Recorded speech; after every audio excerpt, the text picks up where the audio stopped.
I think the first thing is, how do you notice that this is an issue? Right.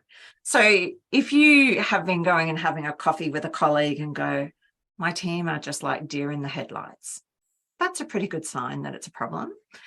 Or if your frustration is rising because you feel like people in the team are blocking opportunities to do things differently, or that they're slowing down progress, or that you've got someone in the team that's just holding back the rest of the team, it's an opportunity to be curious about why is that? If you've got people stuck in old ways of thinking, it might not just be their ego, it could be their reaction to the ambiguity that's around them and the fact that they don't have much of a tolerance. And look, sadly, Sally, people don't realize this, but only, actually, if put it this way, 90% of people in the workplace do not have a clear tolerance of ambiguity. So when you think about, if you happen to be a middle manager who got promoted because you're quite comfortable with ambiguity, that you have a desire for challenging work, you're pretty good working in the grey space. If that's you, you might actually be freaking your team out. Yeah. And so there's some things that you can do, though. And that's, I think the first thing is to actually tell your team what you do know and what you don't know. The second thing is not to go inside. So like, I'm one of those people who's quite comfortable with ambiguity and working in the grey space. And what I would tend to do is go, okay, we don't know yet. So that's fine. It'll become clearer. I'm just going to keep an eye out for the signals. But what I don't realize I'm doing is I'm doing it all in my head. I wasn't including my team. Right. Okay. So that's why it's so important to actually say to the team, this is what we do know. This is what we don't know. And actually start talking about, well, let's just talk about some what ifs. What if this happens? How might we respond? What could we do?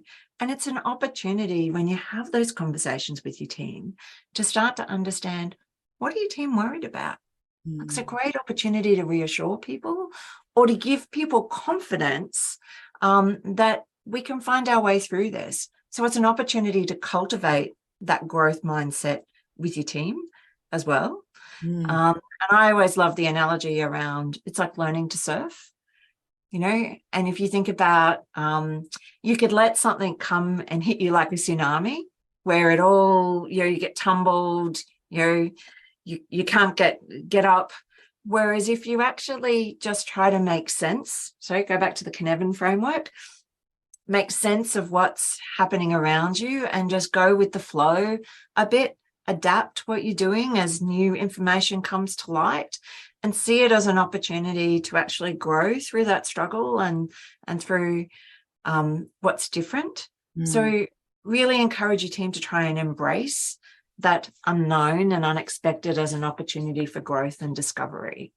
So things like the research actually tells us that there's 2 skills that you can cultivate that are really strongly correlated with developing a tolerance of ambiguity. There's actually 8 skills in total, but I'll just talk about 2 now because these are the big ones. Mindfulness. So helping your team just ground themselves in the present, and even simple things like breathing techniques, just bringing everyone back to now. Well, what do we know? What don't we know? Well, when might we know that? Those conversations and just using some general mindfulness techniques can be really, really helpful. The other one is creativity. So when you think about, well, how could we respond?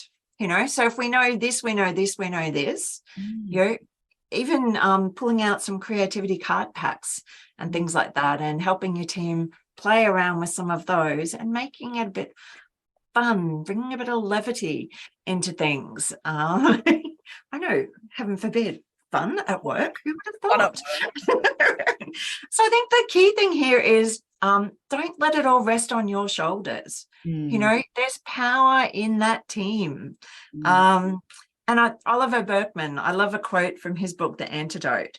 He says that uncertainty is where things happen. It is where the opportunities for success, for happiness, for really living are waiting. And so framing ambiguity as, hey, look, there's exciting things could happen here. Yes, look, we might have some challenges along the way, but I'm confident that we can work together, you know, to adapt, to respond, support each other, and find our way through it. I mean, that's your role as a middle manager. It's about bringing people with you, but it's also about listening to your team. It's about tapping into their expertise and making them feel safe to actually let you know what it is they're worried about as well, so that you can think about how you're responding to that and bringing them with you through that ambiguous change, I suppose.